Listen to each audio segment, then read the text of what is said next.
Hello, everyone. Welcome to another episode of the Mediavine Summer of Live. I'm your host, Jenny Guy, hoping that all of our US-based audience had a wonderful July 4th holiday last week. We got some fireworks and some yummy food stuffs, and also hoping that your neighbors have stopped setting off the fireworks. It's not necessarily happening where I live in Oklahoma, but I'm sending good vibes that they're cutting those off now. But it goes without saying that this summer is flying by, and now that we are past Independence Day, we cue all of the back to school ads in every place that you possibly could be. And I don't know, it feels too soon for me. I'm not sure if anyone else feels like it's too soon, but I remember being a kid and in school and being a teacher too, and going, it's not time. This is not time yet. It is not time for back to school. And speaking of situations that I'm pretty sure I'm not alone in, that this one directly relates to today's topic. Does this sound familiar to you? You're scrolling through TikTok or Instagram for just a minute, and before you know it, you have lost an hour or more. All the time, constantly. I'm just gonna pop in for a hot second and look at nope, and then I'm down the rabbit hole.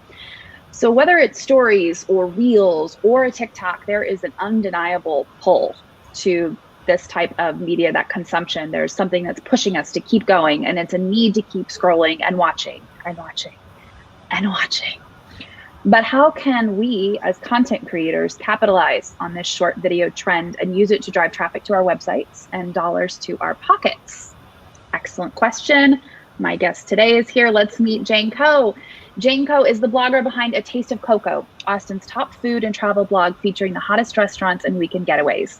A Taste of Koko has been voted best local Austin blogger by the Austin Chronicle in 2018 and 2019, and has been featured in O Magazine, In Style Magazine, OWN TV Network, and the New York Times. Koko launched her blog in 2010 and has been doing it full-time since 2015. She's worked with over 300 brands on influencer campaigns such as Target, IKEA, Whole Foods, Best Buy, Visit Germany, and more.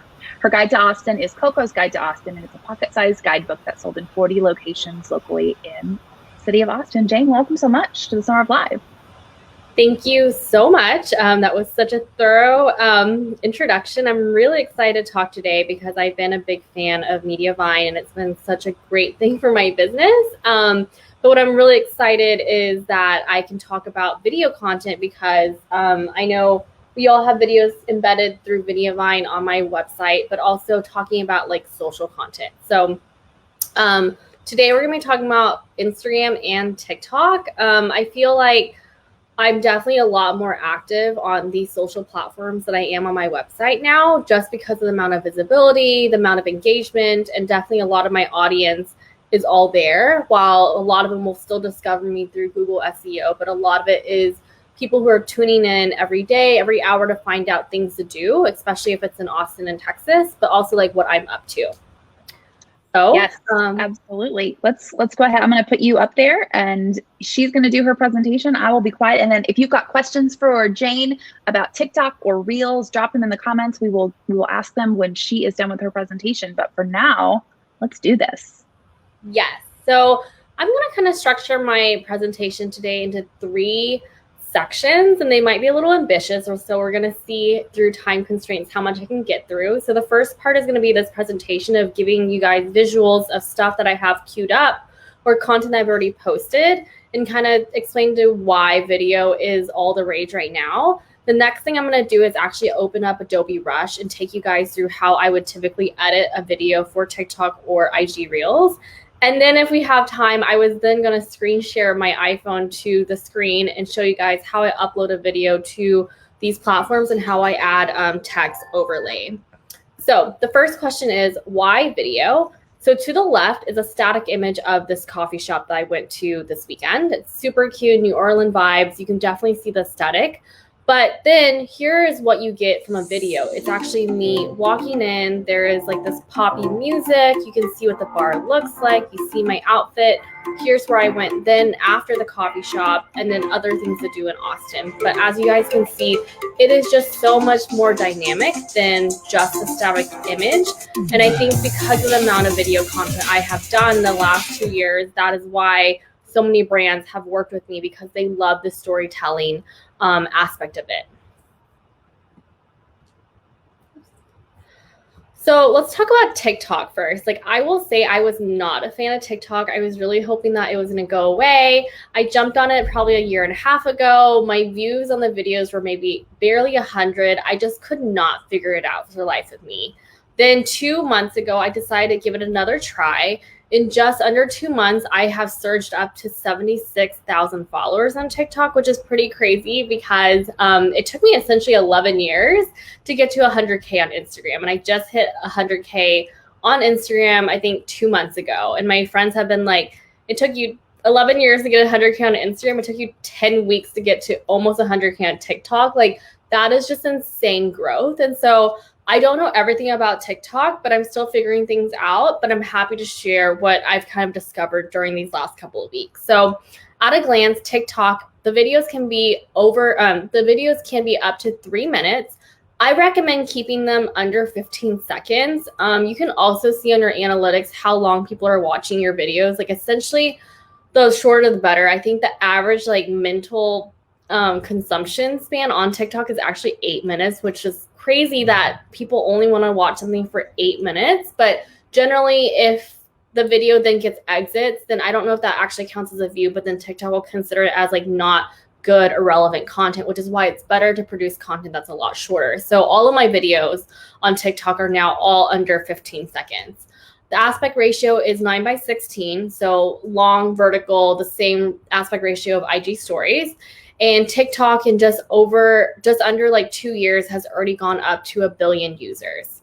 So I actually have my Instagram linked in my TikTok bio, and that's because TikTok has been a great way to grow your Instagram following because the users on there are just so much more engaged and they're watching a lot more content. So I think my conversion rate from TikTok to Instagram, I think I might have had even over like 5,000 new followers just in the last 2 months from all the engagement that I have on my TikTok account. This one you can see on the bottom. So this video that I did on this like kind of arcade / putt-putt area in Austin hit 2 million views, and I posted, and that was 2 million views in 3 days. That is reach that I could never get on a video on Instagram just because of how the algorithm works on Instagram right now and how generous TikTok is with the amount of people who are consuming the content. So that's why I've been very attracted to the platform versus like Instagram. Like, I think I posted the same video on Instagram, and based on my following, I only received, I think, maybe 50,000 views versus 2 million.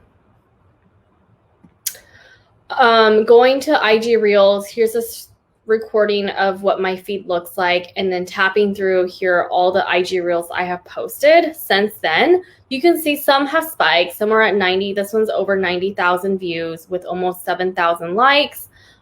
This is a little farm outside of Austin that I did a cute little video. You can add music to it. I added some caption overlay. Been kind of testing. I feel like videos do better when there is caption overlay because people don't necessarily want to listen to the audio. So here's what the insights would look like. So this video did get pretty high analytics. It got over 168,000 plays. So the reach on this was pretty good, but not every single one of my IG Reels have reached that far.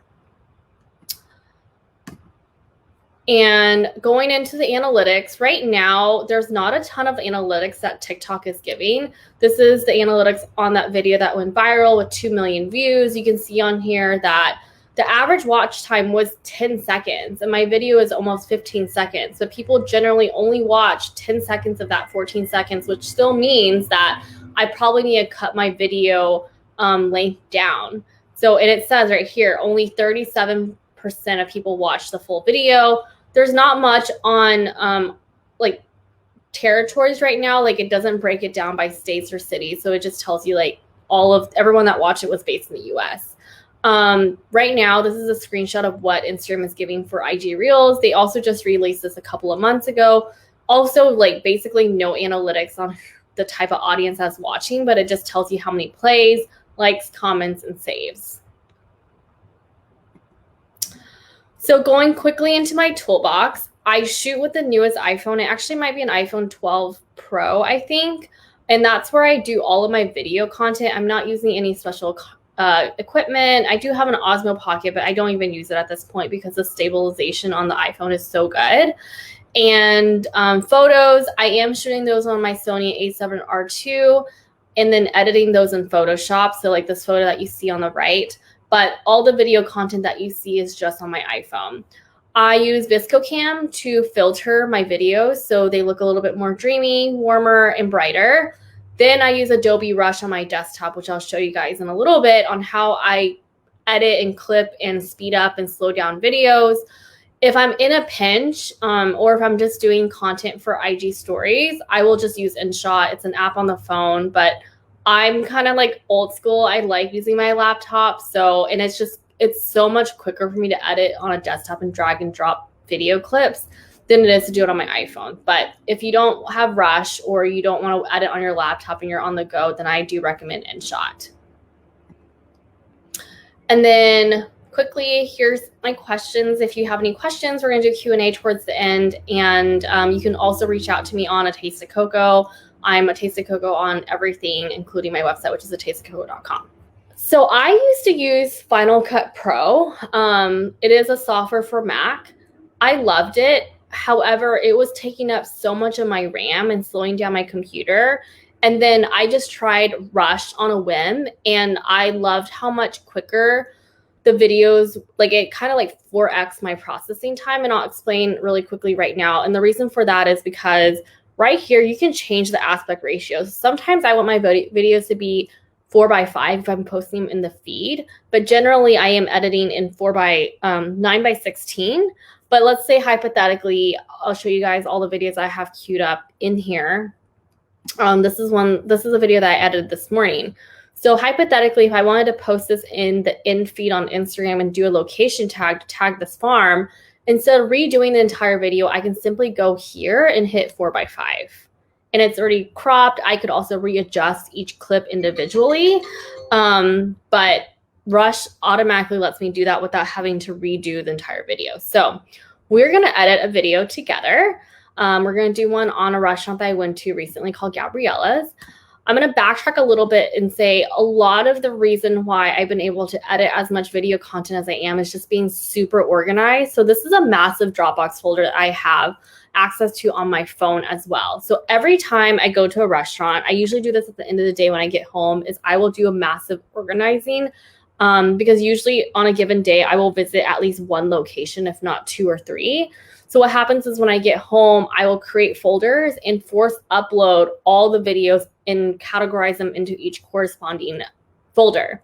And the reason why I do this is like there's hundreds of folders on here. Is like if I ever want to edit a video, do a video that features multiple locations, like I have it all on here. I'm not having to go through my iPhone and having to find them individually. So I went to Gabriella's, I think 2 weeks ago. Like I pretty much have forgotten like what I ate, what I did, but luckily all the clips are here. They're already filtered because I already filtered them on ViscoCam actually while I was eating. So then I wouldn't have to do it later. So I will kind of like preview, and I like to start with a video that kind of catches the eye. So we actually shot this clip several times because the staff was like, oh, let's give you more cocktails. So you'll see on here, like there are more cocktails on the table. And so I usually like to start with that clip because it catches the eye. People are like, oh, what are all those cocktails? Like they look so delicious. So we are going to look at this really quickly. So I actually didn't filter that one for some reason. So we are just going to start with this one. So I will just drag and drop that here. And I like to start with a clip that looks very interesting. So like that, so it catches the eye. The second thing I do is I usually always do a walkthrough. So when I leave my walkthroughs, I will have someone who will follow me essentially through the restaurant like that. So then people love seeing what the space looks like, but then they like seeing them in the actual physical space. And this is just kind of like a signature thing that I do for all of my videos. So I will then drag and drop that to the next section. And then I usually like to end with the food spread. So we have on here the food spread, which is here. And then I'm going to drag and drop that here. Oops. What I do next is I will hit right click to remove the audio. That's just, I don't need any of the raw audio because I'm going to add audio, add music overlay. So I just go ahead and remove the audio so I don't hear it while I'm editing. And I will essentially just trim this. So you'll see there's a little bit of a delay before my photographer started panning over. So what I'll actually do is cut it right there. And then I will check if it needs to be, like, I don't think I need all of that. So I'll go ahead and speed this up. And I just kind of eyeball it. Let's just do 200 for now. Then we're going to do the walkthrough video. So you'll see again, I don't need that whole delay because again, we're like kind of strapped for seconds. We're going to walk here. Usually I will slow down a little bit as I do. It's kind of like a signature thing I do is the twirl. So we'll slow that down to be dramatic. Right here, I told them to focus on that room because it was so colorful and pink. So we're going to slow that down too. Then I came to the bar. So we are going to also slow that down briefly. And when I mean slow down, you'll see I started cutting this clip into different sections. And what I'll do is each of these other clips that I want to focus on, I will leave at regular speed, but everything else I am speeding up. Or else this video would be, 3 minutes or 2 minutes long, and that's not what we want. We're going to cut it down to 15 seconds. So here we are walking through the space. I really like this neon sign, so I'm going to slow that down to also emphasize it. Then I go outside. Cute bar. Then I think I did one more twirl here, so we're going to slow that down.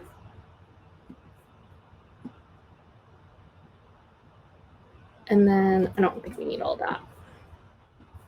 Then we're going to go with the food.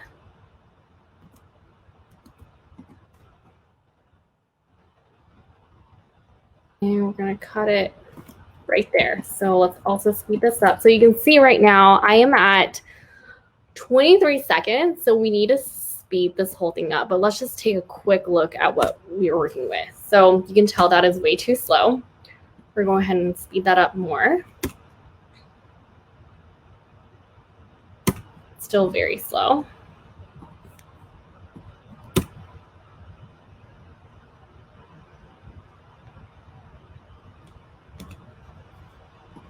And that's how I kind of gauge how things are sped up. As I watch it, I slow it down.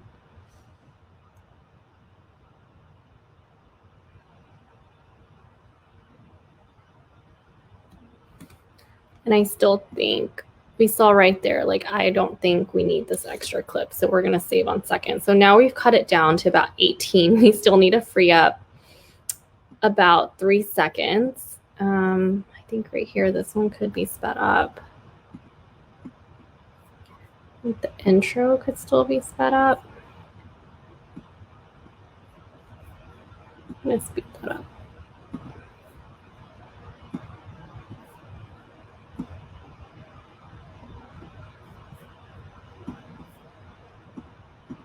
And now we are at 14 seconds and 41.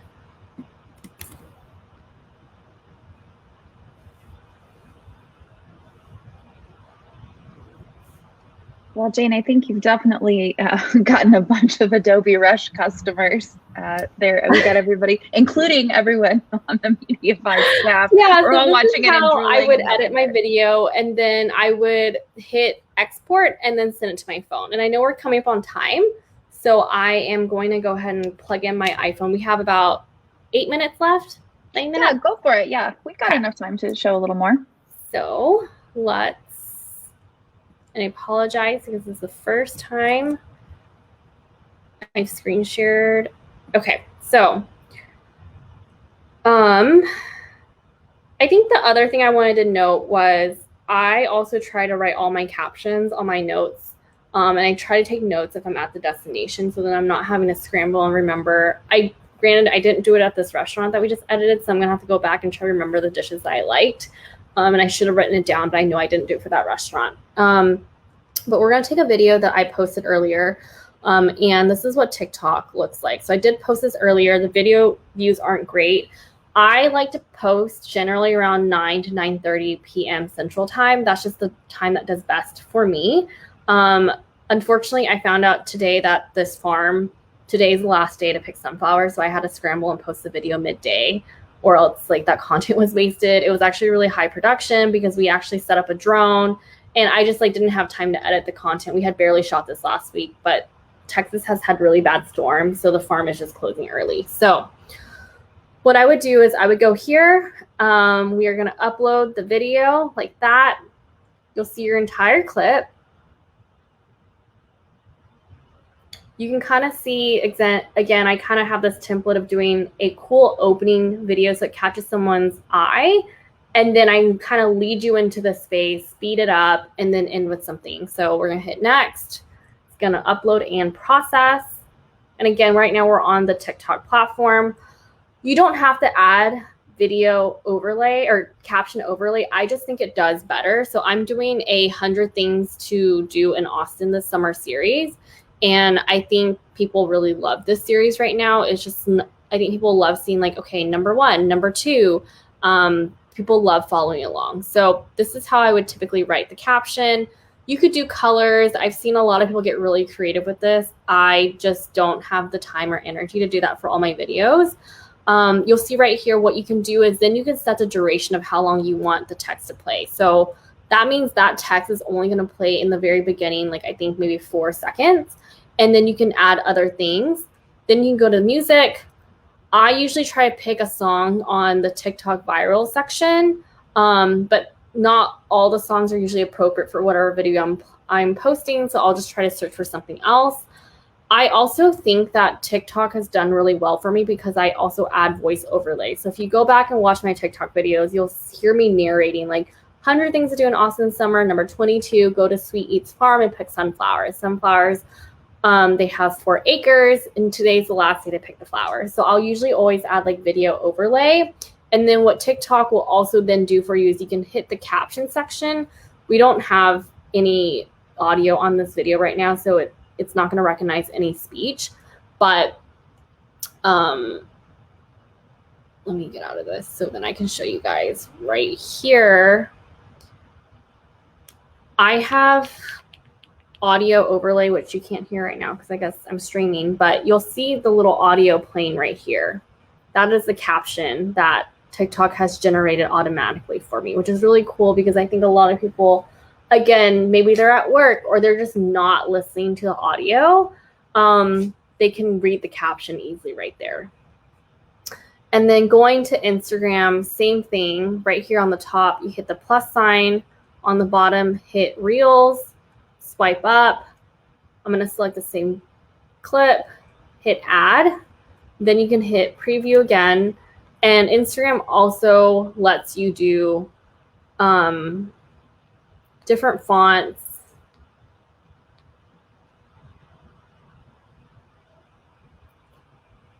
So let's say if you want to do that, you can also select how long you want the font to play by selecting at the bottom. So my thing is 100 things to do in Austin. So I'll select that. Then I can drag and select how long I want this certain piece of text to play in the video. So let's just say if I just want to do it in the very beginning to catch people's eye, then it kind of fades. So then I know that's when the text is not going to appear. Then I will go here. We're going to go ahead and copy and paste my lovely caption that I already have typed up on my notes. And then the other cool thing that Instagram Reels does do, and I'm a very big stickler for how my feed looks like, is you can add a cover image.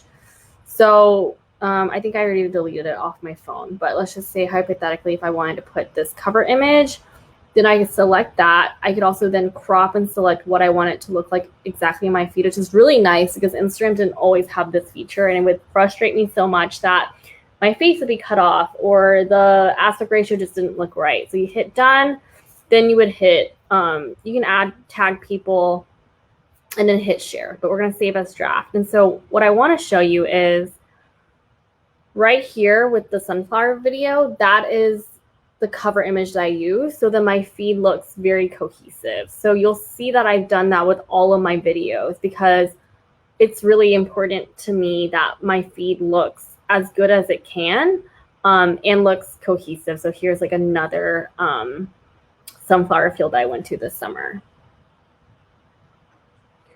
And I think that was everything that I wanted to show everyone. Maybe we can jump into Q&A. Yeah, absolutely. We are already getting so many comments saying this is the most helpful live I've ever watched. This is like a masterclass in fast motion. People are loving watching this. Thank you so much for screen sharing and just showing us the nitty gritty. Hop off of this. Very helpful. Yeah, I'll pull that out. There we go.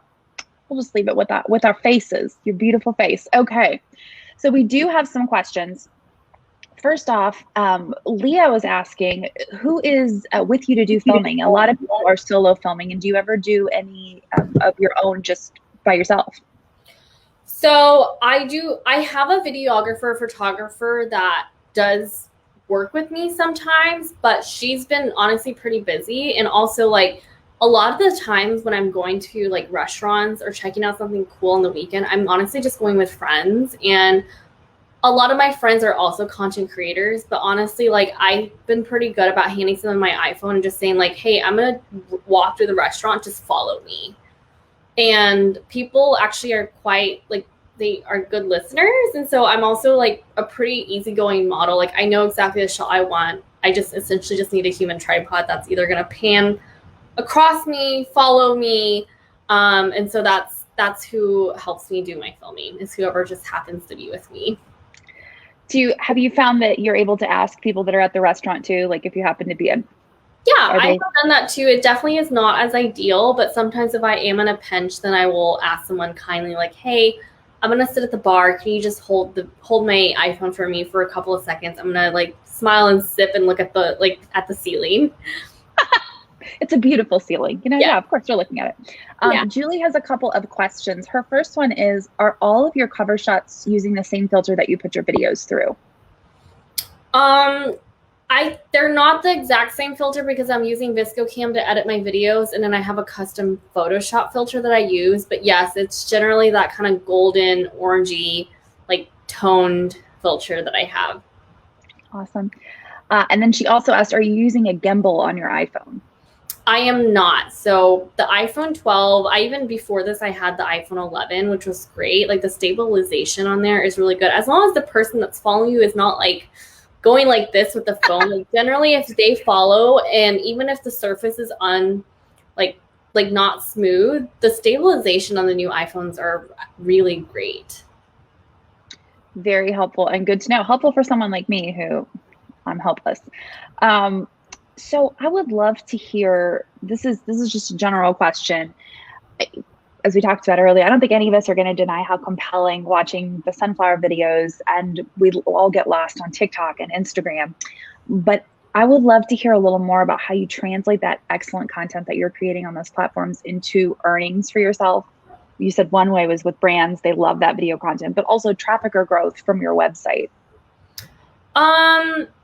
I see my brand as like a spider web, is I think how I've described it before. It's been a while since I've been to a conference, at least for a year. So I think I did this at a conference, years ago. Because I think when I took a step back, like, I started my website in 2010, then I hopped on Instagram in 2014. And I think I have a lot of things, and it kind of feeds back to the brand. So I think anyone who is visiting Austin or even visiting Texas, most times people will hear about a Taste of Koko because you're going to find me on Google. You're going to find me on Pinterest because I get, I think, 10 million impressions a month on Pinterest. And I do use Kate at Simple Pin Media, which I know you guys have featured her before. And then, or if you go to the airport, you're going to see Koko's Guide to Austin there. If not there, then you're going to see it in almost every single coffee shop in Austin if you go get coffee, or if you go to a gift shop. So I have a lot of areas of distribution. And then if you're on Instagram, maybe someone's going to share with you my profile, or you're going to find it because I have a location tag on almost every single restaurant in town by now. Or TikTok has really been, I've been really surprised by how many people use TikTok. Like, in the last 2 weeks, like, most people that stop me, who I think maybe might not have found my brand, have been like, oh my God, you're the girl from TikTok. Like, that's what I hear now, which is so weird. Cause I'm like, wow, people are really using this platform, which, I mean, I see the numbers, right? Like, I've had 2 videos that have both each hit 2 million views. Maybe not all those people live in Austin, but it just comes to show how engaged people are on that platform. But I think when it goes back to like, how does it translate back to Mediavine earnings? I think people are like, oh yeah, Taste of Koko, she knows everything that you need to do in Austin. Like maybe they're going to go down my Instagram feed, but then they're going to go on Google and type in like best brunches in Austin. I'm result number 3. They're more likely to click on my webpage because they're familiar with my brand. Absolutely. Consistency with that brand familiarity, and people are starting to know you and trust you for that content that they need when they're going to Austin. It's essential. I love the strategy that you have, and I wanted to talk a little bit more about it, is that on your TikTok, you're feeding people to the to your Instagram. Yes. So as opposed to your website. So tell me about that decision. I spend a lot of my time on Instagram. Like that is where most of my revenue is. And so I am not motivated to monetize on TikTok. Like I don't care to monetize on TikTok just because I get all of my brand deals are on Instagram. I don't have a lot of brands that are even asking for TikTok right now because I think it's just going to take them a long time to adapt to that platform and figure out how they want to advertise on it. Mm-hmm. However, I've seen how much growth that comes from it. So I've had, I have some people that work in marketing who are like, hey, you should put the link to your Amazon listing for your book. But for me, I'm like, those are already selling automatically. I don't really care to push more of those sales. For me, I'd rather capture that audience and redirect them to Instagram. Love that. Love that. Okay. We actually have, Julie said, do you have that girl from TikTok on your business cards? I mean, I should, right? Yeah, I really should. I'm like, oh my God, are you that girl from TikTok? Hey, I like it. Yeah. It's strong branding. It's marketing. So for people who are out there, how much time would you recommend setting aside to create a TikTok? How long did it take for you? So generally, I'm at the restaurant for an hour to hour and a half, and that also includes eating time, right? The actual shooting time is probably 20 minutes, like doing the walkthrough, then wait, like panning over the food. But a lot of us waiting because you have to wait for the food to get to the table, then you have to eat it. I usually spend about 30 minutes in editing the videos through ViscoCam and then uploading them to my Dropbox system. The actual editing on Rush probably takes me another like 15 minutes. So I think collectively I spend 1 hour to make each video. And this is because like I have a very strategic system down. I also have other friends who are also trying to do video content, and they will spend like hours, like 5 hours, 8 hours on a video. And they just keep telling me like, I don't know how you do it. And I'm like, you do, because you sit next to me, you watch me work. And I think I just have, for me, it's all about organization, which is what I've shared on this presentation. It's like, I am a very type A organized person, but that's how I have all these systems set up. So when I get into a groove of editing, I can spend like 2 hours sitting on the couch in front of Netflix, and I'll edit like 5 videos and have them all queued up for the rest of the week. And you have such a strong branding as well. It's your organization, and also what you're looking for. And I have to imagine, we actually had a Teal Talk episode with Billy Parisi talking about YouTube and how it's reps. It's learning what it is that works for you and then replicating, And I think because I've done it so much and I'm very comfortable in front of the camera now, that like I had mentioned during my presentation, was I have an opening like video, right? Then I walk you into the space. And this is not even just for restaurants, this is for destinations. Like I recently went to Alaska and we did the same thing at a bunch of different locations too. So I have a system, it's just like on repeat. Like I just know, like once I get to a location, I already know how I'm going to film this. And you don't have to reinvent the wheel, Yeah. And there's some like pre-thinking sometimes, like the sunflower fields. I've always wanted to do a dreamy drone shot of me running through a sunflower field wearing a yellow dress. So like who wouldn't? So that shoot was a little bit more intentional, where I was like, okay, we're going to the sunflower field. It's probably going to pour, which it did right the minute we finished filming, which was perfect. But like, I had thought that shot through. And sometimes like I will think it through, like Gabriella's. I knew, I don't even know what outfit I wore. It was like white. I think because I knew the restaurant was pink, and I was like, I probably shouldn't wear pink because I'm going to like get lost in the video. So sometimes like I will intentionally think about that. Like the colors of what I'm going to wear, or if it's going to be a flowy dress versus a short dress. Okay. So Leah said, are you posting TikTok videos to Instagram and vice versa? Great question. So I think right now I'm just having a lot more fun on TikTok. So I'm definitely spending more time editing videos for TikTok. And like I said, like I really try to make my TikTok videos as short as I can, because we just saw like only 30% of people actually watch the full 15 seconds, which means like I might need to cut down my videos down to 10 seconds, which is like super impossible when you spend an hour and a half at the restaurant. So I am repurposing content, and I think this is why a lot of my friends who are in this space are like, why are you not on TikTok? And I was like, I'm not cool. I'm not like, it's not cool enough. I can't dance. Like, I don't want to sing.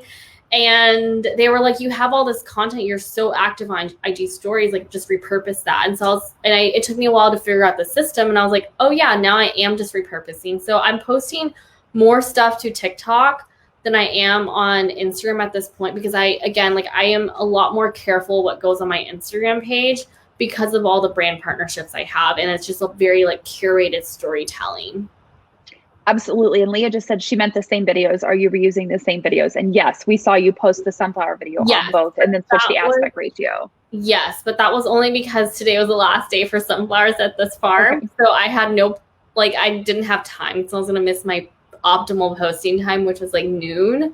But typically I might have tweaked that video a little bit for Instagram, but I didn't have time today. And you're fine with, but you're okay with sharing similar content or just, yes, great. Because the audience is really different. Fantastic. We have somebody, Donna wants to know, what filter do you use on Visco? I think it's the C1, and then I modified it a little bit to be even warmer. Julie wants to know, are you contacting the restaurants ahead of time to either let them know what you intend to do or ask for permission? Has anyone shut you down when you pulled out your camera, or perhaps maybe they don't see the iPhone as intrusive as a huge camera setup? So because I've been doing this for so long in Austin, like I would say 90% of restaurants in Austin all know who I am. And so my inbox is just filled with invites at this point. And like, I don't charge any of the restaurants for this production, even though it is a lot of production, right? Like when I do a brand deal, like it is thousands of dollars, but I don't want to charge local restaurants. So I pick and choose, and like restaurants will offer to pay me money, but sometimes I'm just like, sorry, like I just don't want to go. Like I don't like your food. I don't like your concept. Like I just can't go, and I don't want to go, and you can't buy me to go and feature your restaurant. Like I just don't think it's a good fit. So yes, most restaurants know who I am when I walk in, but generally because of the sake of my shooting, they will usually set an appointment for me. So and they'll let me in early. So I kind of have a good system in Austin. Like most restaurants and bars before they open, I think it's just like maybe through word of mouth, they just like, okay, we're gonna give Koko the exclusive. Like we'll let her in the day before. So she has the entire space to whatever she wants. The chef will bring out the whole kitchen if they want to. I never ask for that, but usually they're like, oh my gosh, let us like show you all of our dishes, right? So then maybe you can feature in your entire video. Or like Gabriella's has been open for a while, so they let me into the restaurant an hour before it opened to public, so I could have the space to myself.